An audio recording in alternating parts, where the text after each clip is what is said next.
नमस्कार दोस्तों, दीपक कुशवाहा आशुलिपि के चैनल पर आप सभी का स्वागत है। और आज के इस वीडियो में बात करूंगा अखिल भारतीय तकनीकी शिक्षा परिषद और विश्व भारती से आई हुई भर्तियों के विज्ञापन के बारे में। तो 1800 ग्रेड पे से लेकर के 5400 ग्रेड पे तक पद हैं, यानी कि राजपत्रित अधिकारी तक के पद है। ठीक है, तो आप लोग वीडियो को पूरी ज़रूर देखिए। और जिन भी लोगों ने अभी तक चैनल को सब्सक्राइब नहीं किया है तो पहले से सभी जन चैनल को सब्सक्राइब भी ज़रूर कर लें, काहे से कि ज़्यादा ज़रूरी है। ठीक, तो सबसे पहले मैं बात करूंगा अखिल भारतीय तकनीकी शिक्षा परिषद की भर्तियों के बारे में, फिर इसके बाद ये विश्व भारती वाली भर्ती पर आता हूँ। ठीक है, और एक सबसे ज़रूरी बात है, इन दोनों ही भर्तियों की परीक्षा कौन करा रहा है पता है? आपकी चहेती कंपनी एनटीए, यानी कि राष्ट्रीय परीक्षा एजेंसी। ठीक है, और ज़रूरी भी है, देखो एनटीए बहुत ही मस्त कंपनी है, पूरी ईमानदारी तरीके से परीक्षा करवाती है, बहुत तेज़ी से। ठीक है ना, ये सारी चीज़ें हो गई। बाकी आपको पता ही है कि इलाहाबाद उच्च न्यायालय वाली भर्ती में क्या हुआ था। ठीक है, खैर तो आगे आते हैं। इसके लिए जो ऑनलाइन आवेदन होना है ये 16 अप्रैल से शुरू है। आवेदन की जो अंतिम तिथि है ये 15 मई रखी गई। ठीक है, और अनारक्षित तबके से, ये अन्य पिछड़ा वर्ग और आर्थिक रूप से जो कमज़ोर वर्ग के लोग हैं, इनके लिए आवेदन शुल्क 1000 रुपया रखा गया है। कम है बहुत। ठीक है, और फिर ये अनुसूचित जाति, अनुसूचित जनजाति और महिलाओं के लिए 600 रुपया है। बाकी जो विकलांगजन है इनसे कुछ भी नहीं ले रहे हैं। ठीक, ये हो गया। अब ये जान लीजिए कि पद कौन कौन से हैं।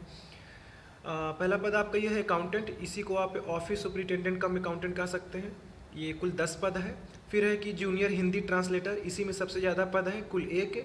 फिर इसके बाद है सहायक का पद है एक, इसमें कुल 3 पद हैं। फिर है डाटा एंट्री ऑपरेटर ग्रेड 3, कुल 21 पद है। फिर है लोअर डिवीजन क्लर्क, कुल 11 पद है। ठीक, बाकी आप लोग देख लीजिए कि आरक्षणवार किसका कितना पद है। ठीक, योग्यता में ये है कि जो अकाउंटेंट ऑफिस सुपरिटेंडेंट वाला पद है, इसके लिए जो आयु सीमा रखी गई है अधिकतम 35 वर्ष है, इससे ज़्यादा नहीं होनी चाहिए। ठीक, लेवल 6 की नौकरी है, लेवल 6 मतलब 4200 ग्रेड पे। ठीक, और योग्यता में ये है कि आपको वाणिज्य से स्नातक होना अनिवार्य है, साथ ही साथ आपके पास 5 साल का अनुभव भी चाहिए। राज्य सरकार, केंद्र सरकार, या फिर आप किसी पीएसयू में या फिर कोई ऑटोनोमस बॉडी में काम वगैरह किए हों तो भी चल जाएगा। ठीक है, तो ये 5 साल का अनुभव मांगे इसमें। ठीक, ये सारी चीज़ें। फिर है जूनियर हिंदी ट्रांसलेटर, 1 पद है, इसको आप देख लीजिए कि क्या क्या कैसे करके है। ठीक, फिर इसके बाद है असिस्टेंट, तो इसके लिए भी अधिकतम आयु सीमा 25 वर्ष है, 35 है। ठीक है, 35 वर्ष है, और ये भी लेवल 6 4200 ग्रेड पे। इसके लिए यही कि आपको साधारण स्नातक होना अनिवार्य है, साथ ही साथ 6 साल का अनुभव मांगे हैं इसमें। किस में होना चाहिए? जनरल एडमिनिस्ट्रेशन या फिर अकाउंट में। ठीक, ये हो गया। फिर है डाटा एंट्री ऑपरेटर, ये बिल्कुल साधारण पद है, इसमें कोई भी अनुभव वगैरह नहीं मांगे हैं। इसके लिए अधिकतम आयु सीमा 30 वर्ष है, और ये जो आपका ग्रेड पे है ये लेवल 2, यानी 1900 ग्रेड पे 1900। ठीक, और इसके लिए योग्यता यही है कि आपको साधारण स्नातक होना अनिवार्य है। इसके साथ में ही सर्टिफिकेट या फिर diploma course in computer applications from recognised institute या फिर इसके समकक्ष में कुछ। ठीक, और दूसरा ये कि आपको टाइपिंग करवाएंगे कंप्यूटर पर, जिसके लिए 8000 की डिप्रेशन पर आवर। ठीक है, ये हो गया स्पीड। फिर है आखिरी पद आपका ये लोअर डिवीजन क्लर्क, इसके लिए अधिकतम आयु सीमा 30 वर्ष है, और भी लेवल 2, यानी कि वही 1900 ग्रेड पे की नौकरी है। इसके लिए भी आपको साधारण स्नातक होना अनिवार्य है। हिंदी टाइपिंग के लिए 25 वर्ड प्रति मिनट, आधा अंग्रेजी आधा हिंदी बोल रहा हूँ, मतलब हिंदी टाइपिंग में 25 शब्द प्रति मिनट का भी गति होनी चाहिए, अथवा अंग्रेजी टाइपिंग में 30 शब्द प्रति मिनट गति। ठीक है, दोनों नहीं अनिवार्य है, अथवा करके है, या तो इंग्लिश में 30 की स्पीड हो या तो हिंदी में 25 की स्पीड। ठीक है, टाइपिंग फॉन्ट के लिए भी आगे देखता हूँ। और ये हो गया। बाकी जिनको एक्सपीरियंस हो जनरल ऑफिस में काम करने का, तो वो भी लोग इसके लिए आवेदन करेंगे, वो थोड़ा वरीयता में रखे जाएंगे। ठीक है, बाकी आपका ये डाटा एंट्री ऑपरेटर या फिर ये लोअर डिवीजन क्लर्क, ये साधारण स्नातक पर है। ठीक है, इसके लिए कुछ खास अनुभव नहीं मांगा गया है। तो ये सारी चीज़ें हो गई। परीक्षा पाठ्यक्रम समझ लीजिए। डाटा एंट्री ऑपरेटर के लिए यही है कि जनरल नॉलेज रहेगा, इसमें करंट अफेयर भी है, रीजनिंग भी है, गणित भी है, जनरल हिंदी और अंग्रेजी भी है, कंप्यूटर नॉलेज भी है। ठीक है, तो कुल 100 अंकों की परीक्षा है 100 मिनट के लिए। ठीक, अब ये 10-10 करके बनाते हैं, कैसे करके बनाते हैं वो वही जाने। ठीक, फिर इसके बाद है असिस्टेंट का, देख सकते हैं। फिर है जूनियर हिंदी ट्रांसलेटर, ऐसे करके। फिर ये लोअर डिवीजन क्लर्क का समझ लीजिए, तो इसका भी वही पाठ्यक्रम है जो डाटा एंट्री ऑपरेटर का है। ठीक है, और इसमें भी 100 अंकों की परीक्षा और 100 मिनट के लिए, तो सभी का अंक समान है।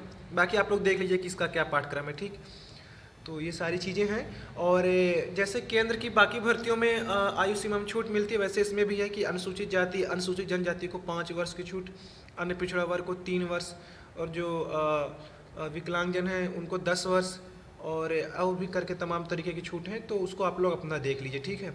और कोशिश करिए कि आवेदन की अंतिम तिथि तक आपके पास सारे प्रमाण पत्र हैं।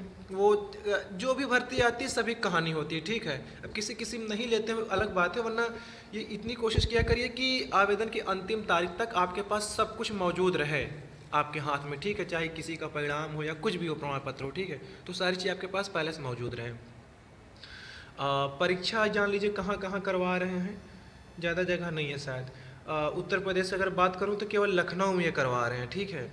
तो यही सारी चीज़ें थी, और बाकी एक बार आप लोग इसका विज्ञापन अपने स्तर से भी डाउनलोड करके देख लीजिएगा तो चीज़ें ज़्यादा समझ में आएंगी, ठीक। मैं नीचे ये डिस्क्रिप्शन में और कमेंट में इसका लिंक दे दे रहा हूँ, तो वहाँ से आप लोग जा करके इसका ये विज्ञापन डाउनलोड करिए और फिर एकदम आवेदन करिए, ठीक। तो ये तो बात हो गई आपकी ये अखिल भारतीय तकनीकी शिक्षा परिषद वाली भर्ती की, ठीक है। अब जो मैं बात करूँगा दूसरी भर्ती, वो है आपकी ये विश्व भारती से आई हुई, ठीक। तो इसमें भी तमाम तरीके के पद हैं, जैसे कि ये मल्टीटास्किंग स्टाफ हो गया, ठीक है। कुल 405 पद हैं। फिर है लोअर डिवीजन क्लर्क, इसी को आप लोग जूनियर ऑफिस असिस्टेंट कम टाइपिस्ट भी कह सकते हैं, कुल 99 पद है, ठीक। फिर अपर डिवीजन क्लर्क हो गया, इसी को आप लोग ऑफिस असिस्टेंट भी कह सकते हैं, कुल 29 पद है। फिर असिस्टेंट है, सीनियर असिस्टेंट है, सेक्शन ऑफिसर है, असिस्टेंट रजिस्ट्रार है, डिप्टी रजिस्ट्रार है, फाइनेंस ऑफिसर है, और आपका ये लाइब्रेरी असिस्टेंट है, प्राइवेट सेक्रेटरी है, पीए जिसे आप लोग कहेंगे, ठीक है, पर्सनल असिस्टेंट है, स्टेनोग्राफर है, टेक्निकल असिस्टेंट है। तो तमाम तरीके के पद हैं, ठीक है। तो आप लोग देख लीजिए, पदों की संख्या सब कुछ दिया हुआ है, क्या ग्रेड पे है सब कुछ, वो भी सब कुछ दिया है, ठीक। और ये कुल 1800 ग्रेड पे से लेकर के 5400 नहीं 10,000 ग्रेड पर तक की नौकरी है। मतलब बाप रे, पीसीएस से भी भौकाली पद है, ठीक। ये जो लेवल 14 लिखा है, इतना तो एसडीएम कभी नहीं रहता। खैर, तो आप लोग देख लीजिए जिस हिसाब से जिसके लिए आवेदन कर रहे हैं उसका ग्रेड पे ही ऊपर दिया हुआ, लेवल 1 2 3 4 5, ठीक। ये सारी चीज़ें हो गई। और ये भी दिया है कि कौन से पद के लिए कितनी आयु सीमा रखी गई है, सभी के लिए अलग अलग है। अब सबको बता पाना संभव नहीं रहेगा, ठीक है। तो ये ऐसे करके दिए हुए हैं कि लेवल 1 2 4 और 5 के लिए अधिकतम आयु 32 वर्ष, लेवल 6 और 7 के लिए 35 वर्ष, फिर ये दिया है कि लेवल 10 के लिए, 12 के लिए, 14 के लिए, तो ऐसे ऐसे करके दिया हुआ, ठीक। ये सारी चीज़ आप लोग देख लीजिएगा। योग्यता समझ लीजिए, जो साधारण पद है उनके बारे में बात कर रहा हूँ। ये जो लेवल 10 12 14 करके दिया है ना, ये काफ़ी भौकाली पद हैं।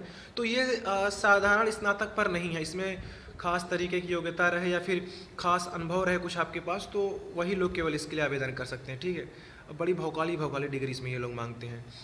तो जो साधारण पद है, जो साधारण स्नातक पर है, जिसके लिए हर कोई योग्य है, उसकी मैं बात कर दे रहा हूँ, ठीक। तो जैसे आपका ये अपर डिवीजन क्लर्क है, इसके लिए यही है कि आपको स्नातक होना अनिवार्य है, लेकिन ले लो यहूँ में 2 साल का अनुभव मांग लिए हैं। वो भी किस पद के लिए, कि जो लोग लोअर डिवीजन क्लर्क पर कहीं काम किए हों, ठीक। तो ये हो गया। फिर आपका ये लोअर डिवीजन क्लर्क का पद है, जिसे आप लोग जूनियर ऑफिस असिस्टेंट कम टाइपिस्ट कहेंगे। इसके लिए वही आपको स्नातक होना अनिवार्य है, इसमें कुछ भी अनुभव नहीं मांगे हैं।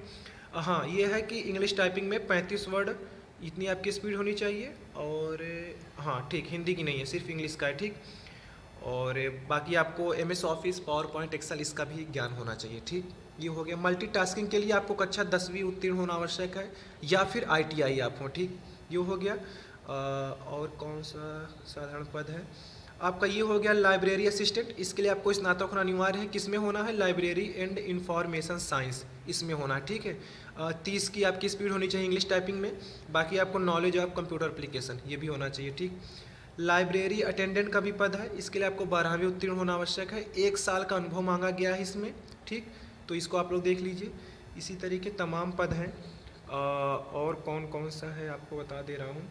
आप लोग एक बार अपने स्तर से सारा विज्ञापन देख लीजिएगा तो चीज़ें ज़्यादा समझ में। अब सब कुछ मैं बताऊँगा तो वीडियो काफ़ी लंबी हो जाएगी, ठीक। तो आप लोग देखेंगे भी नहीं। प्राइवेट सेक्रेटरी समझ लीजिए, स्नातक होना अनिवार्य है। साथ ही साथ 3 साल का अनुभव रहना चाहिए पर्सनल सेक्रेटरी के रूप में, या फिर आप किसी भी मतलब स्टेनोग्राफर के पद पर हों 5 सालों के लिए, तो वो लोग फिर यहाँ आवेदन कर सकते हैं प्राइवेट सेक्रेटरी के लिए, ठीक है। ये हो गया। फिर इंग्लिश है, इंग्लिश टाइपिंग शॉर्ट हैंड से है, इंग्लिश शॉर्ट हैंड से, ठीक है। तो इसमें आपकी 120 वर्ड प्रति मिनट की स्पीड होनी चाहिए। आधा हिंदी आधा अंग्रेजी बता रहा हूँ, ठीक है। फिर इंग्लिश टाइपिंग होनी चाहिए, 35 की स्पीड होनी चाहिए। तो ये सारी चीज़ें हैं।